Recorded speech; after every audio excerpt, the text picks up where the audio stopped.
গাজীপুর ভাওয়াল রাজবাড়ী মাঠে চলছে বিজয় মেলা। আর এই বিজয় মেলা অসংখ্য স্টল নিয়ে জমে উঠেছে। প্রায় 30 থেকে 40টি স্টল নিয়ে খুবই সুন্দরভাবে সাজানো হয়েছে এই মেলা। আমি এই মুহূর্তে যেখানে দাঁড়িয়েছি এই স্টলটি হচ্ছে মুসাফির শপ আপ। এখানে আপনারা আসলে পেয়ে যাবেন এখানে একদমই অর্গানিক যত প্রোডাক্ট আছে সবকিছু এখানে পেয়ে যাবেন। এখানে আপনারা দেখতে পাচ্ছেন যে আমার সামনে আছে খেজুরের একদমই পাটালি গুড়, যেটা একদমই অর্গানিক।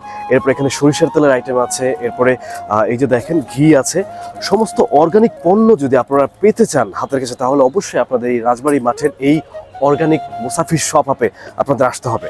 এছাড়াও এই মেলাতে আসলে আপনারা পেয়ে যাবেন হোমমেড নানা রকমের খাবারের আইটেম। এই যে এই মুহূর্তে আমি আছি হচ্ছে এই বিজয় মেলার পিঠার রাজ্যে। এখানে দেখেন কত পরিমাণে সুন্দর সুন্দর হোমমেড পিঠা তারা এখানে তৈরি করে রেখেছেন। এখানে আমি দেখতে পাচ্ছি আনারসের লাড্ডু, ঝিনুক পিঠা, নকশি পিঠা, চিকেন পুলি, পাটিসাপটা পিঠা, বিভিন্ন রকমের পিঠার ব্যবস্থা এখানে আপনারা আসলে দেখতে পারবেন। আর আজকে আমার সাথে ছিল সাব্বির ব্লগ। আমরা খুবই সুন্দর করে মেলাটি উপভোগ করলাম। আর এই মেলাটি চলবে 18 তারিখ, মানে আগামীকাল রাত পর্যন্ত। সবাই চলে আসবেন ইনশাআল্লাহ।